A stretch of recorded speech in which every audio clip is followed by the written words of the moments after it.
everybody, and welcome to the United Stand. This is the chart show on what is the final weekend of the Premier League season, and it's the hardest I've ever done because we've not had a great week. But what I want to say is, you can have it all if you like, or you can pay for it the rest of your life. And we can have it all if we want to have it all. As the great Sia once sang, I'm holding on for dear life. Don't look down. Don't open your eyes. We've got to look up. Let's not look down. Let's look up. This is it. This time I know it's the real thing. Classic Kylie. Anyway, the United chart show. The United. Manchester United. The biggest day in years. Destiny calls. Destiny awaits. It's a very, very big day for Manchester United. And the chart show has been ridiculously hard to do this week because we didn't play well against Chelsea, we got beat, and we didn't get the result against West Ham that we wanted. So, I think in relation to Harry Maguire, and look, he is a new entry this week at number 10. David De Gea drops out completely. And all I would say is that, sorry is all that you can say. Words don't come easily. Like forgive me, forgive me, forgive me. And you can say maybe. Anyway, enough of that bloody Ronan Keating crap. The reality is, it's very hard this week. It's very, very hard this week because I struggled beyond top 3 to try and rank people because I think a lot of United players have not filled the shirt. They've filled their pants, but they've not filled the shirt. And I think that that's the problem this week. And this is the problem today. These players owe the club. Forget the fans. They owe the club and the badge that they wear. They are honoured to wear. They owe it a service today because they have not filled that shirt this week. A lot of them didn't. So throwing Harry Maguire in at number 10, he's only really in there because I can't put David De Gea in this week. He's out of the top 10 because he had a terrible performance against Chelsea. And against West Ham, he didn't really do anything wrong, but he certainly didn't redeem what was an awful performance. And I think Harry Maguire could have been out of the top 10 as well. So Harry Maguire is our number 10 this week. And I think this is going to be the sort of story of the game, really. Number 9 is Victor Lindelof. And again, it's very much the same as Harry Maguire. Victor Lindelof, how? That is like letting a corpse get to the front post ahead of you. Giroud is slow. And he let him get to the front post ahead of him at Wembley in the Chelsea semi-final. He did okay against West Ham, but this is the problem this week. Our top 10, a couple of weeks ago, we were like, you're missing out on the top 10 because you played so well. This week, we're putting duds in. We're firing blanks and we're putting them in the top 10. So look, Victor Lindelof and Harry Maguire, I don't think you've had a particularly good week. I think you were shocking against Chelsea. Slightly better against West Ham, to be fair. Average performances, but they need to look at this as fans, as players. They need to look at what's going on at Manchester United this week, and they need to do better. And I'm hoping that they will do better. Wait a minute. Turn the power on. It's going to break. I'm back. Did they notice? Whoa. They didn't notice anyway. So yes, Lindelof and Harry Maguire, number 9 this week. And look, number 8 this week. This is probably one of my favourite songs I've ever done. Where there is a fire, there is gonna be a flame. Where there is a flame, someone's gonna get burned.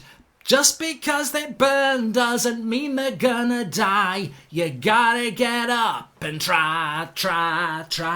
You gotta get up and try.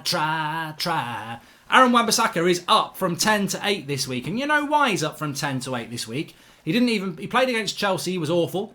He came on at half-time against West Ham, and I think we started to see what Aaron Wan-Bissaka is about. I am putting Aaron Wan-Bissaka up to 8 this week. And some people would say, you're mad. You're absolutely mad. But I'm not mad. I'm not. I'm happy because I like Aaron Wan-Bissaka and I feel there's been a real disservice to this player this week. Look, he's not playing fantastically well over the last couple of weeks. But since when did we as Manchester United fans become so bloody shallow? This is a player who came to our club in the summer and was apparently, by some fans, rival fans, overrated, overpriced. Oh, look at that. They've spent £50 million on a crap Crystal Palace right back.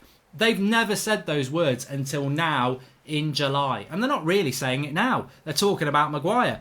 £50 million is a lot of money to pay for a Crystal Palace right back.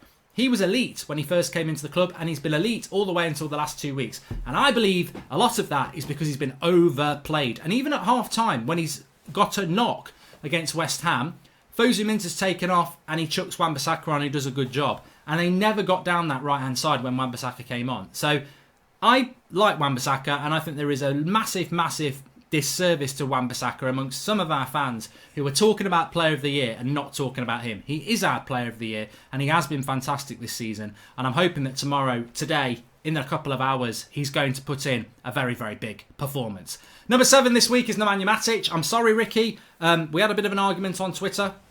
He said, how many times have you watched the West Ham game? I said, once was enough. Watch it again. And I think he's edited. I think every version of the West Ham game has been edited by Ricky, because he's saying, I'm telling you now, Mark, if you watch that again, his passing is very good. It's very good. He does 1 and 2 touch passing. Well, he doesn't. He was doing 3 or 4 or 5 touches. I think Matic slowed us down in the game against West Ham. I personally think it was tactical, because why would a player who was doing 1 and 2 touch passing over the previous weeks suddenly start doing 3 and 4 or 5 touches? But for me, Matic did not have a very good week, and he didn't play very well against West Ham, and he has dropped 3 places from last week's number 4. He is this week's number 3. And another player who's not had a fantastic week is Paul Pogba, but I'll defend him. See? I thought something was going to poke me in the eye then. Your hands go up, you see? That's what happens. There's a fly. Oh, God, and that's what happened with Paul Pogba, and because of that, because he reacted like that, he's being picked on, and it's not fair. Paul Pogba's a very important player for Manchester United. You can't iron out the inconsistencies. People seem to think that Paul Pogba has to play really well every game now. We've had him for 3 years, and he's not played well every game. Sometimes he's world class, sometimes he's crap class, and that is Pogba's career at Manchester United. You're not just going to say, we love you, Paul, and he's going to get back. It's going to take a bit of time. And I think we've seen with Pogba and Bruno a real improvement. But yeah, they both played badly together. Let's just share it out. Let's share the blame about a little bit here. Pogba hasn't played well the last couple of weeks, but neither is Bruno, neither is Matic, neither is a few other players as well. So can we not win as a team and be bad as a team? But today, Paul, against Leicester, I'm expecting a big performance. And next week's chart show, which will be the final one of the week, I'm expecting you to go up to at least number 5. So Paul Pogba is number 6 this week. He drops 1 place from West... No, he was number 6 last week as well. So he holds on to his place, which is actually quite interesting, because this shows that we're into that area now where people are not performing that well, but they're holding on to their place from last week, which shows it's been quite a bad week across the board. Number 5 this week, you can change your mind. I'm the first in line. Honey, I'm still free. Take a chance on me. Let me know when I'll be around. When you got no place to go, when you're feeling down. Take a chance on me. I'll still love you, baby. Take a chance on me. Anyway, take a chance on... what I'm trying to say with Bruno Fernandes and that song is that just give him a chance, and he'll make a chance. Take a chance on him, and he'll make something happen. Look, he's not had a great week either. He hasn't had a great week, and I do agree with that. But, he is the player I want on the ball. He is the player who can make things happen. He is the player that has made things happen. I'm laughing. I'm absolutely laughing like this. Ha ha ha, ha ha ha. At social media, when people are saying, oh... I mean, look, I'm not even going to give him airtime. You know who I'm talking about, Pratt. But people talking about Bruno Fernandes because he's had a bad couple of weeks, like he's a stat padder. Well, I know he's a stat padder, but he's a stat padder in a very positive way. Goals and assists, that's what Bruno deals in. And because he hasn't scored a goal or done an assist for a game, because he did get one against Chelsea, by the way, he's suddenly crap. We knew that. I mean, this is a guy who is tearing up everybody's stats apart from Kevin De Bruyne. And yet they want to try and turn him into a flop. Shut up, sit down, and get back to bloody football education school, you prats. Because he's a proper player. And today, Leicester, and over the next few weeks, and for the rest of your lives, I think Bruno Fernandes is going to be an absolute rock star at Manchester United. And he's exactly the sort of player that has turned things around for us. Number 4 this week, down 2 places, Marcus Rashford, but I put Rashford in here because of a number of reasons, really. Mainly, I don't think he played well against Chelsea, and I don't think he played particularly well against West Ham. But let's not overreact. Marcus Rashford is a very important player for Manchester United. We know this. Marcus Rashford has been a bit up and down since we've come back from lockdown. But I think Marcus Rashford really encapsulates what Manchester United should be in many ways. Forget that he's from, local lad from the youth setup. I mean, this is a guy who really lives, breathes and loves Manchester United Football Club. And yet we criticise him. But I think he should be symbolic of the wider club as well. Why do we criticise Pogba? Why do we criticise Martial? Why do we criticise Rashford, who gets less criticism than them? Why do we criticise Lingard, etc.? They should only be criticised for their performances on the pitch, and it should not turn into a witch hunt. It really shouldn't. So I think with Marcus Rashford, look, Marcus Rashford's not the complete article. I read these things about Greenwood's better than Rashford, la la la. I've always said I think Martial's the better talent between him and Rashford. But I don't think within the Manchester United, amongst the Manchester United starting 11, which we all really like, we should not be having individual arguments or anything like that. It shouldn't be Rashford's better than, Martial's better than Rashford or Greenwood's better than Rashford. They are our front three and very, very important to Manchester United. And look, I think in the case of Marcus Rashford, he's still a young lad, and I think a lot of these players, certain players have had their chance, and patience has worn thin. I think with someone like Marcus Rashford, you've got to be very, very careful, because I tell you what, if he was injured, I'd be gutted. The same as Martial, the same as Bruno, the same as Pogba. You lose a player like Rashford and you lose a lot. Let's remember what we've got there. And he is this week's number 4. Number 3 this week. We got a little world of our own. I'll take you things that no one else knows. We got a little world of our own. Rubbish. I've ruined it. Sorry, Westlife. One bloody song. They asked me to do it. I said I'll do my best, and I've bloody ruined it. And I've ruined it on my best player as well. Controversial. Luke Shaw this week is number 3. Now, Luke Shaw is number 3 this week for a very, very simple reason. How is he number 3? How has he held on to his spot from last week, which was number 3? I'll tell you why. Because everybody else has been shite. They've absolutely ruined it. So Luke Shaw's not played for a whole week, but this is how the chart show works. You can hold your place on the performance of last week if nobody else does well. It's a little bit like when Bryan Adams was number 1. Everything I do it for you. That's the country version. There's no love like your love, and no other could give more love. There's no way unless you're there all the time, all the way, yeah. Anyway, that's everything I do it for you. Was a very, very big song for Bryan Adams, and it wasn't a country hit. It was a Robin Hood classic, and it was at number 1 for a long, long time, and it lived week by week. And Luke Shaw hasn't played this week, but I think he's still in the top 3, and he is my number 3 this week, even though he didn't play, because even by not playing, he's still better than 7 people who did play. So he is the number 3 this week, Luke Shaw, because we've really seen the importance of Luke Shaw this week. Without a shadow of a doubt, we have seen the importance of Luke Shaw. Whether it's balance in the force, run Luke, run. Or whether it's his boundless energy getting forward and backwards, whether it's the way him and Rashford played better together. We've massively missed Luke Shaw, and he definitely deserves to be number 3 this week, because all those people who don't get it are either still in denial or they've accepted it.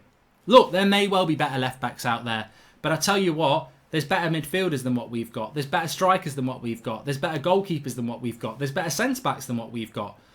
We haven't got the best team in the world in every position. Andy Robertson's better than Luke Shaw.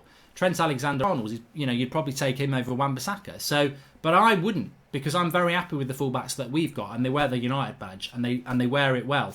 So I'm very happy with Luke Shaw, and we've missed him this week, so he holds on to number 3 for me. Number 2 this week, and it's close, but it's Mason Greenwood. Last week, 2 weeks ago, Mason Greenwood was number 1. Last week, he plummeted to number 9. And this week, he's gone up 7 places. He's the highest climber this week, and he's in at number 2. Why is he in at number 2? Good goal against West Ham. And, to be fair, didn't play that well against Chelsea, really. But who did? But against West Ham, I felt that him and one other really were the two players that, in a poor performance, stood out as good performances.